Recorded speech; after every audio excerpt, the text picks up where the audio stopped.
Permítame, en primer lugar, felicitarlos por la realización de este foro y por la acertada decisión de apoyarse en la OCDE, en el Banco Interamericano de Desarrollo y en el Banco Mundial.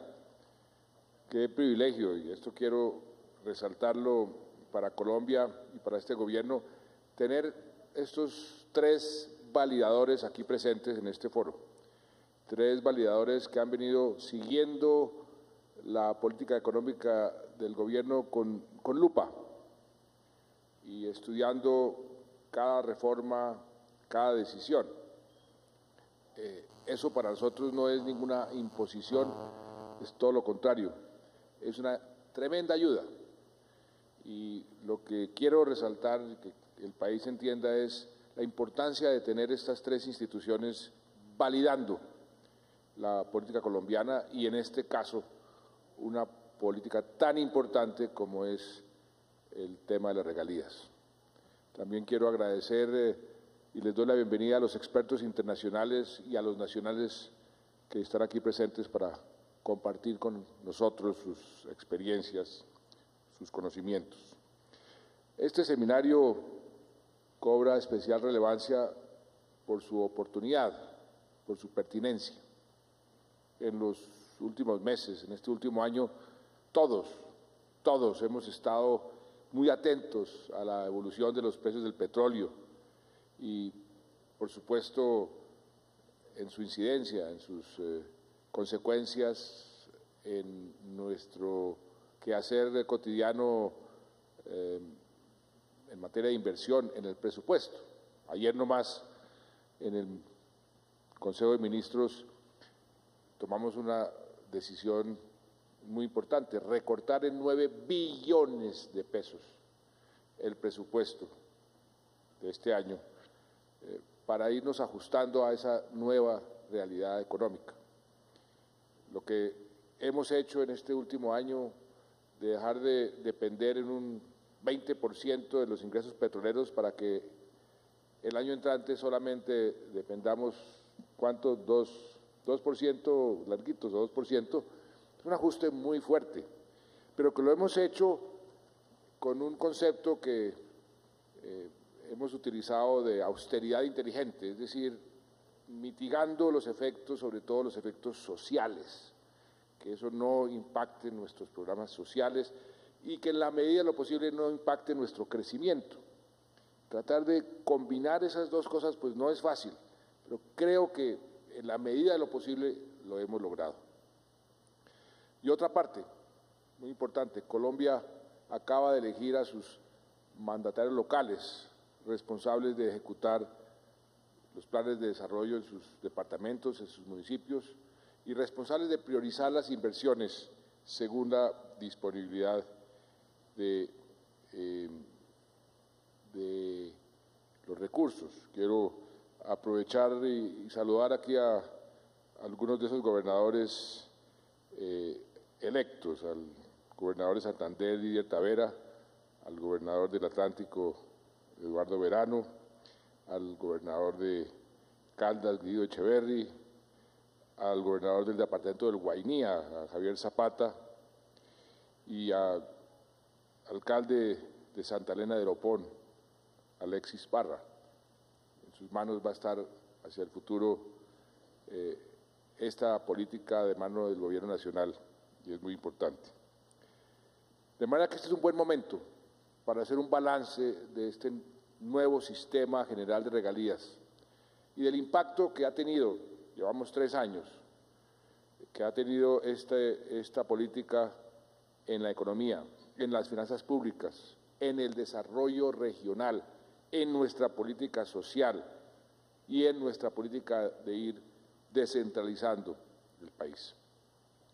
Fue hace exactamente 3 años que sacamos adelante esa ley que yo la considero histórica, que reformó el sistema, y lo hicimos en plena bonanza mineroenergética. Histórica por muchos motivos, porque además nadie pensaba que esto fuese posible. Histórica por el impacto que va a tener y que está teniendo ya en ese gran objetivo en donde estas tres organizaciones coinciden, la necesidad de tener más equidad en este país. Por eso yo la llamo la gran reforma de la equidad para Colombia. Y digo que fue una ley histórica también porque consistió en un cambio de paradigma para todas las regiones. Este tipo de transformaciones son difíciles de asimilar y más difíciles todavía de ejecutar.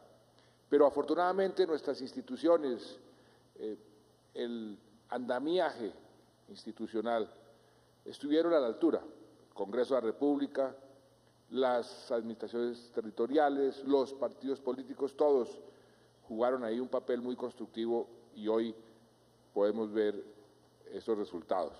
El cambio de paradigma consistía en que los recursos generados por la explotación del subsuelo, que es de todos los colombianos, debían ser una riqueza colectiva y servir para el desarrollo de todas las regiones del país, no solo de las regiones productoras.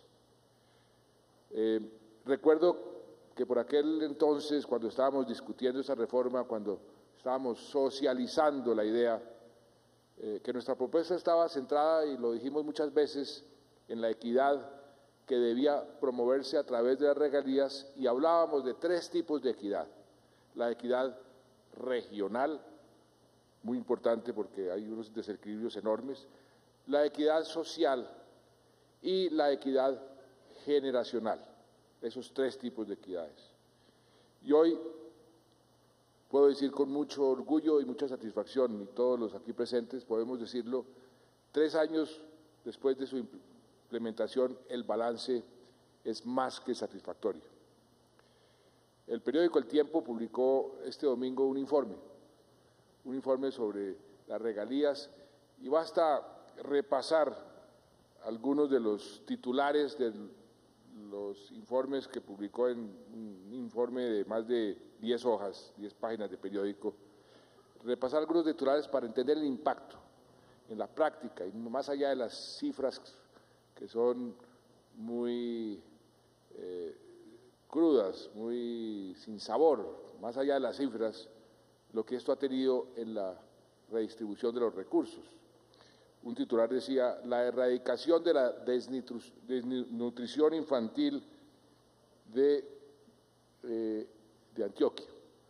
Otro titular: la pavimentación de calles en los 12 municipios del Quindío.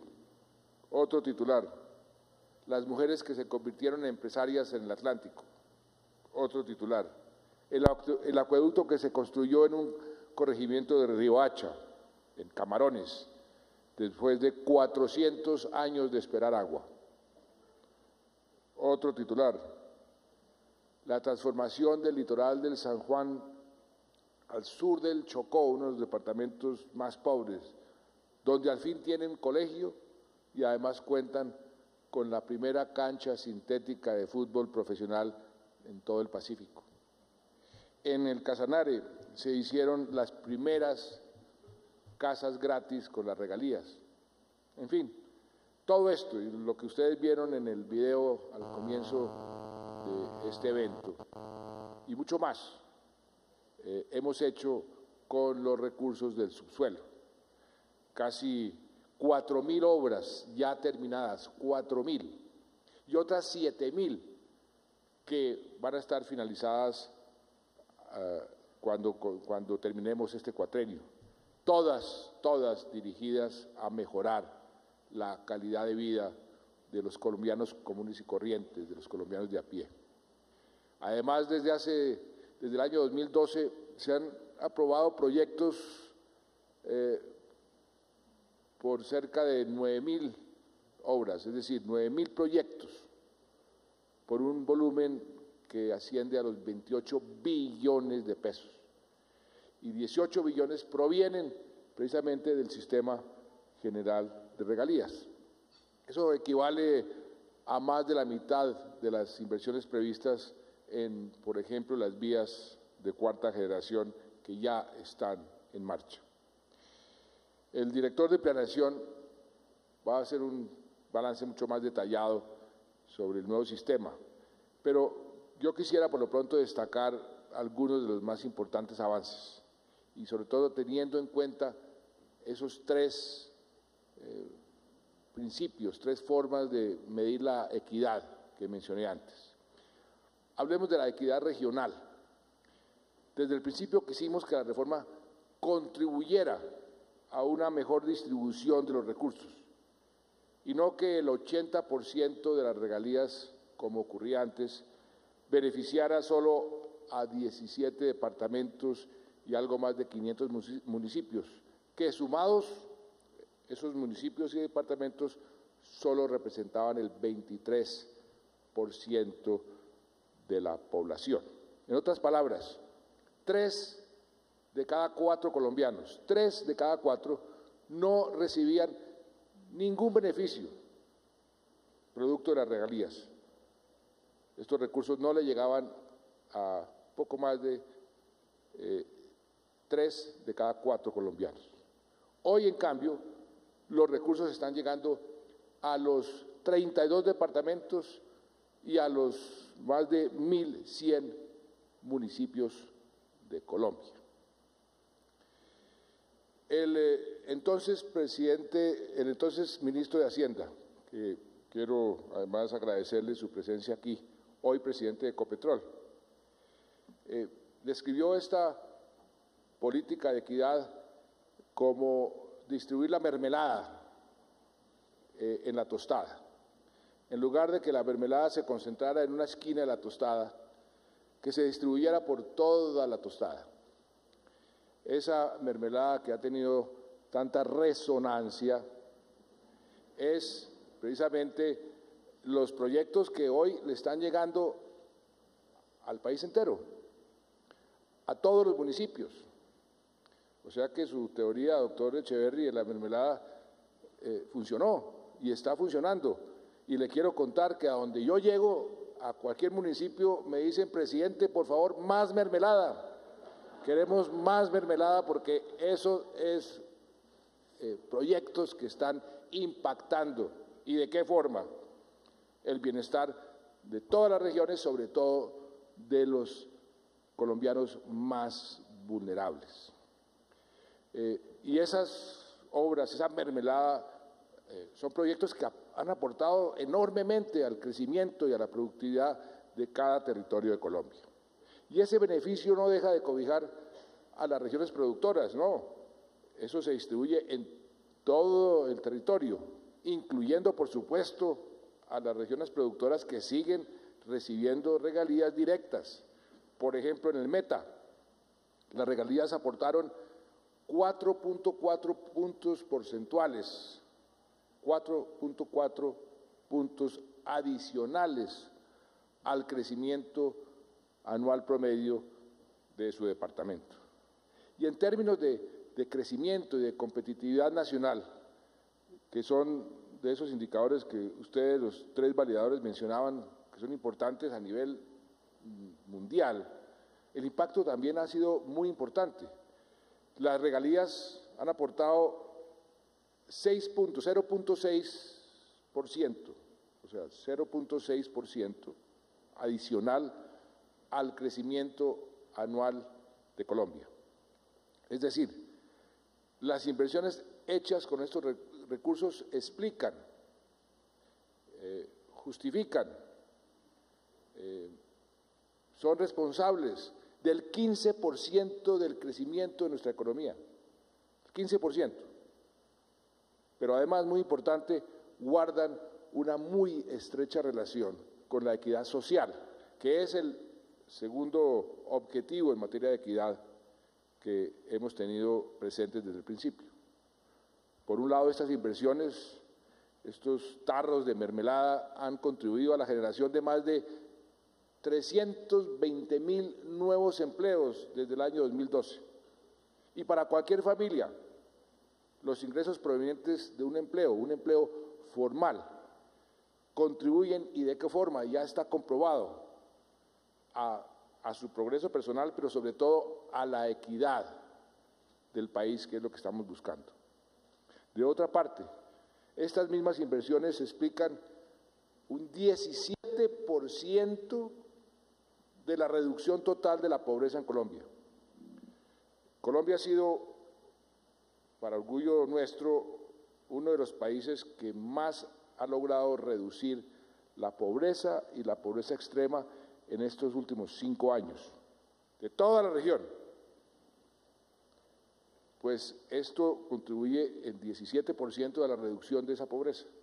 Es decir, han contribuido a que más de 460.000 pobres y 110.000 pobres extremos hayan superado su condición. Solamente el tema de las regalías, y eso está medido y comprobado. Hace 3 años explicamos que era muy justo destinar un mayor porcentaje de regalías y, por supuesto, una mayor inversión a los departamentos con más necesidades básicas insatisfechas. Y por aquel entonces, a varios de los departamentos más pobres les correspondía menos del 1% del total. Por ejemplo, a todos los del Pacífico, a la Orinoquía, a la Amazonía. Hoy el Cauca, Nariño, el Caquetá, el Baupés, San Andrés, entre otros, triplicaron sus ingresos, y Chocó, Amazonas, Guaviare, el Guainía, Risaralda los duplicaron. Ahí se evidencia una distribución de las regalías más equilibrada y más justa, en la que hemos dispuesto más recursos para quienes necesitan más inversión. Yo salgo de aquí para Nariño, por ejemplo, que es uno de los departamentos más beneficiados, era uno de los más pobres, sus necesidades básicas y satisfechas eran de las más altas. A él le correspondió, a Nariño, lo mismo al Cauca, más recursos. Eso es equidad. Y el efecto de esta iniciativa ya es evidente en cifras. Ha mejorado sustancialmente el llamado Gini municipal de regalías, es decir, cómo se distribuye, cómo está distribuido esos recursos. Un indicador que ustedes conocen que indica qué tan equitativo o inequitativo es un país o una región. Pasó el Gini municipal de 0,92 a 0,39, o sea, se redujo en casi un 60% o un 40%, no, 60%. De 92 a 39 es cuánto, más o menos. Una reducción de cuánto. Lo que, bueno, de todas maneras, es un salto muy importante y muy favorable en materia de irrigación de inversiones para regiones que antes no recibían esos recursos. Y el tercer tipo de equidad, que es muy importante, eso también es responsabilidad, es la que venimos hablando también hace 3 años, la equidad generacional, que si nos vamos a gastar todos los recursos y no dejarle recursos a nuestros hijos o a nuestros nietos, ahí también los estados tienen que ser responsables. La explotación de los recursos no renovables es un privilegio de toda una nación, pero esto implica responsabilidad, sobre todo con quienes no han nacido, pero que en el futuro seguirán construyendo patria. Entonces, ahí también tenemos que ser conscientes de las decisiones que estamos tomando. Y por eso mismo concebimos el ahorro en el nuevo sistema de regalías, pensando en que fuera sostenible en el largo plazo y además tuviera en cuenta esos inevitables ciclos económicos. Esa frase que dice que lo único seguro en la vida es la muerte y los impuestos, yo le agrego también, y los ciclos económicos. Y hoy ese ahorro ya es, después de 3 años, ya es un ahorro importante.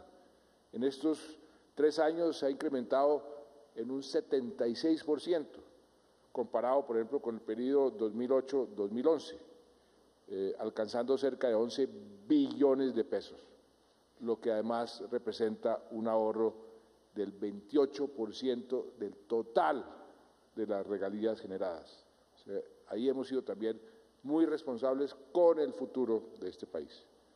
Y este ahorro además significa porque gracias a él hemos enfrentado mejor, significa un colchón para poder manejar y mitigar el desplome del precio del petróleo.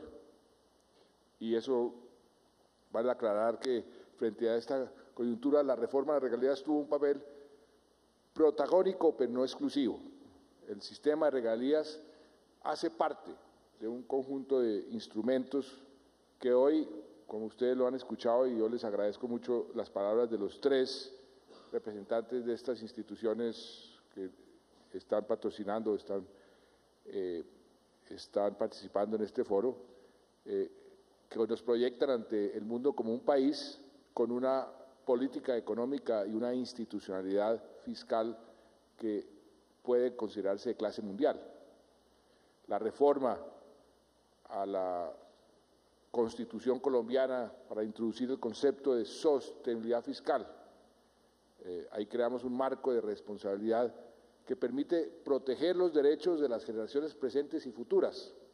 Eso no quiero entrar en detalles, pero fue un debate lindísimo que dimos en el Congreso y después en la propia Corte Constitucional, aduciendo que las crisis fiscales, y lo digo por experiencia propia porque me tocó manejar como ministro de Hacienda la peor crisis fiscal que ha sufrido este país en los últimos 100 años. Los que primero sufren son los derechos de los ciudadanos y generalmente de los más vulnerables. Por eso evitar las crisis fiscales es una forma de defender los derechos de los ciudadanos, y nuestra Constitución, que es una Constitución muy garantista, tiene esos derechos como prioridad. De manera que si defendemos esos derechos a través de evitar las crisis fiscales, estamos siendo totalmente consecuentes con el espíritu de nuestra Constitución.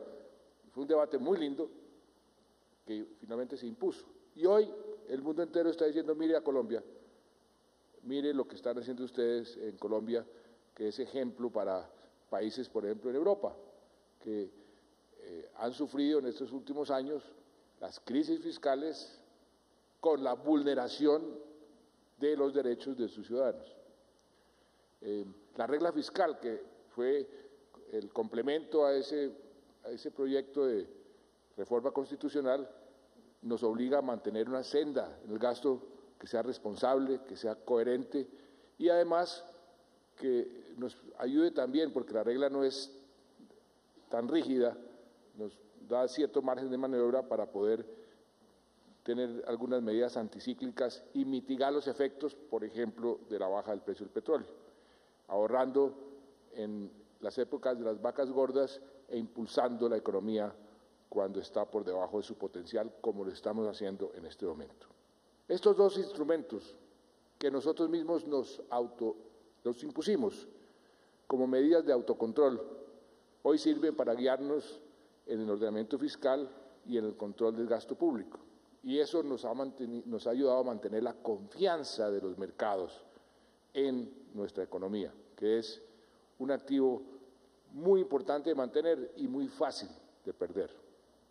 En consecuencia, son útiles también para sortear los ciclos económicos, que a la postre terminan por evaporar los beneficios alcanzados con las bonanzas minero-energéticas. ¿Cuántas bonanzas no simplemente pasaron y dejaron como los pueblos arrasados, abandonados? Por eso las bonanzas hay que invertirlas bien. Es por esto que hoy tenemos ese reconocimiento de seriedad, de confianza, al punto que hemos logrado mantener nuestro grado de inversión, inclusive logramos mejorar las calificaciones en el primer cuatrenio 2 veces, primera vez en la historia que eso sucede, en un contexto económico mundial muy complejo. Y eso es también muy importante de destacar. Y vale decir que ya empezamos a usar estos mecanismos para flexibilizar el gasto en beneficio de las regiones, teniendo en cuenta que hoy las vacas pues no están tan gordas, sino que se están adelgazando. Por un lado, incorporamos más de 350.000 millones de pesos al presupuesto, producto del desahorro del 10% de este fondo de ahorro y estabilización. De otra parte, desacumulamos los rendimientos financieros de la cuenta única del sistema y eso significó 400.000 millones de pesos adicionales para el mismo presupuesto. Y como medida adicional establecimos un incentivo para los principales municipios productores quienes recibieron 180.000 millones de pesos más adicionales. Estos mecanismos se suman a una bolsa de medidas compensatorias permitidas por la reforma a las regalías que alcanzan los 4.8 billones de pesos. Y hacia adelante, aún con los precios actuales del petróleo, proyectamos ahorros cercanos a los 68 billones de pesos de aquí al año 2024, es decir, en los próximos 9 años. Y hay un último principio, énfasis, distinto a estos tres tipos de equidad. Aparte de la equidad, un principio que yo he aplicado en el gobierno desde el comienzo y es el del buen gobierno. Un principio que yo concibo como administrar con eficiencia, con eficacia, con transparencia y con rendición de cuentas. Y aquí hemos hecho un inmenso esfuerzo y yo le agradezco al representante de la OCDE sus comentarios sobre el ingreso nuestro al Comité Antisoborno, Anticorrupción de la OCDE, porque esa es prioridad nuestra. Y estas regalías las hemos querido administrar con total transparencia. Algunas veces los alcaldes, los gobernadores se nos quejan, no, es que esos sistemas son demasiado engorrosos, pero eso tiene también su finalidad, es que los recursos se inviertan bien. Hoy las regalías son sinónimo de inversiones que se ven y que cada vez están representadas en proyectos que tienen mejor calidad, proyectos que se ejecutan en el tiempo debido y no en el doble o en el triple del tiempo como sucedía antes, a través de los llamados OCATs, que son los órganos colegiados de administración y decisión. Eso nos lo inventamos en la creación de este sistema.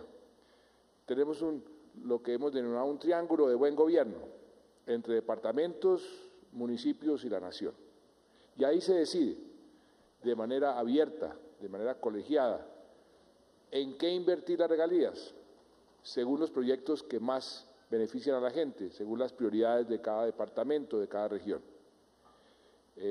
Y más recientemente avanzamos en consolidar un sistema de evaluación por puntajes, para que no quede al libre albedrío de los funcionarios que están ahí presentes, en donde se califica mejor a los proyectos que, por ejemplo, contribuyan más a cerrar las brechas sociales, o los que son de mayor importancia para el desarrollo de una región, o que apalancan recursos de otras fuentes. Entonces, cada criterio tiene un puntaje y el puntaje se aplica a los proyectos y entonces así se escogen los proyectos.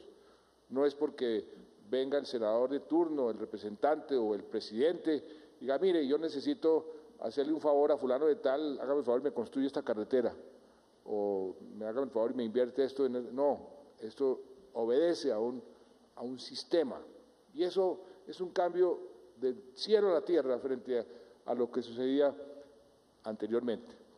Y con estos sistemas de seguimiento hacemos también un trabajo preventivo.